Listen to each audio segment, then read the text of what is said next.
কল্পনা করুন এমন এক যানের কথা যা বছরের পর বছর মহাকাশে অদৃশ্য হয়ে থাকে।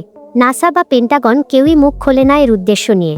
যখন এটি পৃথিবীতে ফিরে আসে তখন পুরো বিশ্বের গোয়েন্দা সংস্থাগুলোর ঘুম হারাম হয়ে যায়। কি এমন আছে এই যানের ভেতরে? কেন চীন এবং রাশিয়া একে নিয়ে এত আতঙ্কিত? আজ আমরা উন্মোচন করতে যাচ্ছি আমেরিকার সবথেকে রহস্যময় মহাকাশ যান X-37B এর গোপন ইতিহাস। ভিডিওটি শেষ পর্যন্ত দেখুন, কারণ শেষে এমন এক তথ্য আছে যা আপনার মহাকাশ সম্পর্কে ধারণাই বদলে দেবে। পৃথিবীর আকাশ ছাড়িয়ে মহাকাশের গহীন অন্ধকারে একাকী ঘুরে বেড়াচ্ছে এক রহস্যময় যান। এটি কোনো সাধারণ স্যাটেলাইট নয়, এমনকি সাধারণ কোনো স্পেসক্রাফটও নয়।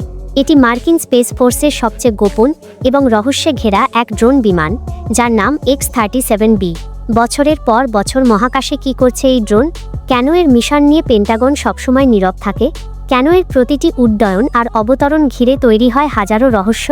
আজকের ভিডিওতে আমরা পৃথিবীর এই সবথেকে গোপন মহাকাশ যানের অজানা জগৎ উন্মোচন করব। দেখতে অনেকটা ছোট স্পেস শাটলের মতো হলেও এটি সম্পূর্ণ চালকবিহীন একটি রোবোটিক যান। লম্বায় এটি মাত্র 29 ফুট, কিন্তু এর ভেতরের প্রযুক্তি বর্তমান পৃথিবীর যে কোনো যানের চেয়ে কয়েক ধাপ এগিয়ে। এই যানটি একটি শক্তিশালী রকেটের মাথায় চড়ে মহাকাশে পাড়ি জমায় এবং কাজ শেষ করে সাধারণ বিমানের মতো রানওয়েতে ল্যান্ড করতে পারে। সবথেকে বড় চমক হলো এর স্থায়িত্ব। যেখানে সাধারণ বিমান কয়েক ঘন্টা ওড়ে, সেখানে এই ড্রোনটি একটানা 900 দিনেরও বেশি সময় মহাকাশে কাটানোর বিশ্ব রেকর্ড গড়েছে। বছরের পর বছর ধরে মহাকাশের প্রতিকূল পরিবেশে এটি ঠিক কী করছে তা নিয়ে সারা বিশ্বের গোয়েন্দা সংস্থাগুলো কপালে ভাঁজ ফেলে বসে আছে। এই ড্রোনটিকে ঘিরে সামরিক বিশেষজ্ঞদের মধ্যে 3টি প্রধান থিওরি বা ধারণা প্রচলিত রয়েছে। প্রথমত, একে মনে করা হয় ইতিহাসের সবথেকে শক্তিশালী নজরদারি যান। ধারণা করা হয় এটি মহাকাশ থেকে পৃথিবীর যে কোনো প্রান্তে থাকা শত্রুপক্ষের গোপন সামরিক ঘাঁটি মুহূর্তের মধ্যে স্ক্যান করতে পারে।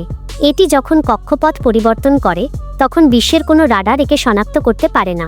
ফলে শক্তিশালী দেশগুলোর কাছে এটি এখন এক অদৃশ্য আতঙ্কের নাম। দ্বিতীয়ত, অনেক বিশেষজ্ঞ দাবি করেন যে এটি আসলে একটি ভয়ঙ্কর মহাকাশ অস্ত্র। যুদ্ধের সময় এটি কক্ষপথ থেকে সরাসরি অন্য দেশের স্যাটেলাইট ধ্বংস করে দিতে পারে, অথবা লেজার রশ্মি ব্যবহার করে মাটির লক্ষ্যবস্তুকে নিমেষে ঠাঁই করে দিতে পারে। মহাকাশ থেকে হঠাৎ আক্রমণ করার ক্ষমতা থাকার কারণেই একে নিয়ে এত লুকোছাপা করা হয়। কোনো গোয়েন্দা সংস্থা তো এমনও মনে করে যে এটি গোপনে শত্রু দেশের ওপর নজরদারি করার জন্য ছোট ছোট ন্যানো স্যাটেলাইট মহাকাশে মোতায়েন করে দিয়ে আসে, যা কেউ টেরও পায় না। তৃতীয় আরেকটি রহস্যময় ধারণা হলো আমেরিকা এই যানের মাধ্যমে এমন কোনো ভবিষ্যতের প্রযুক্তি পরীক্ষা করছে যা আমাদের কল্পনার বাইরে।